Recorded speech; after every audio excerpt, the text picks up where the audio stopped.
Let's just say it. Money's not real, and anxiety is never just going to fizzle away forever. Adulthood is basically just pretending to be chill while your brain is screaming about your checking balance, tomorrow's meeting, and whether that Spotify charge is going to bounce.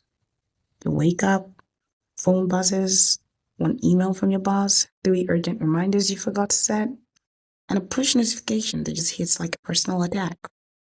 Your available balance is $8.63, but somehow you still have to slap on your best functioning human face and send totally on it replies. Most of us are anxious, underpaid, and just trying to keep it together while the Lord asks us to build wealth, get therapy, eat organic, and have 6-month emergency funds on the same paycheck that barely covers rent. And this is not just a feeling. According to Learning Club, 57% of young adults live paycheck to paycheck. And the APA says 70% of Gen Z lists money as the number one source of stress. We're talking about relationship, about work, even about health. Being broke used to feel like a phase. In college, it was a lifestyle. Chaotic, but kind of cute. Ramen, buses, cheap wine, and inside jokes about your account balance being a single digit. Back then, it was temporary. But now it feels permanent. To be fair, you're not broke because you spent on dumb stuff. You're broke because rent is up more than 30% since 2020 in most cities, and millennial purchasing power is down 20% compared to what their parents had at their age. So imagine what that is for Gen Z. So if you're wondering why things feel harder, it's because they are. The math simply doesn't math anymore. And when there's little money in your account, your brain whispers, careful, buy deodorant, and boom, you're broke again. That is financial anxiety, by the way. It's not just about what you have, it's about the fear that no matter what you do, it won't be enough. Even saving comes with guilt. You talk $50 away and immediately panic. What if my tire blows?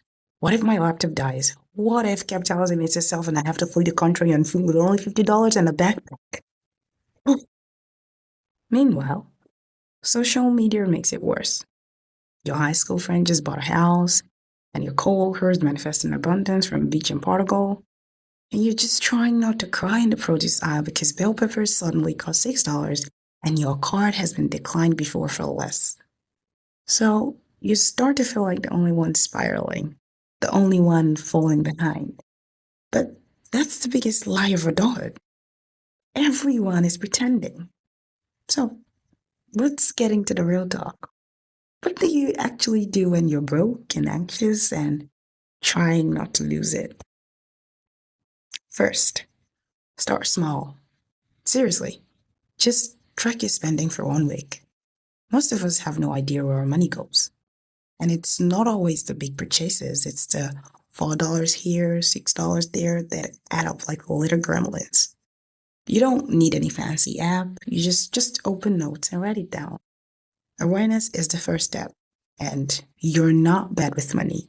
You just start reacting instead of planning, and planning feels impossible when everything is on fire. So you need to understand where everything is going so you can make a proper plan. Now for the plan, set up auto savings. Even $10 a week makes a lot of difference.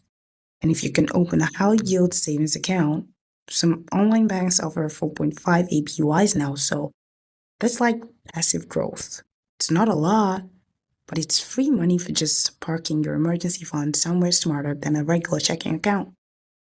And speaking of emergency funds, you actually need to build one, even if it's just $200.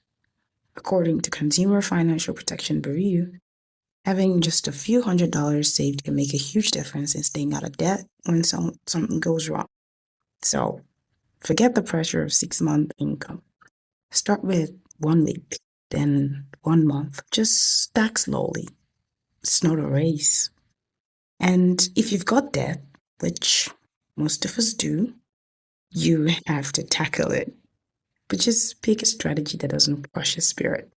There's the avalanche method, which is to pay off the highest interest first, or the snowball method, which is to pay the smallest balance to build momentum. Neither is perfect, but both are better than sitting still in guilt. The key is to move, even if it's slow. Then you can move on to cut one subscription. Not all of them, just one. Something you haven't used since January. That's like what? $12 a month? That's lunch or gas or even half your phone bill. You don't need to optimize everything. You just need to breathe some room back into your wallet. And please, forget the idea that struggling means you're failing. It means you're operating in a weak system and still managing to keep going. You're still answering emails.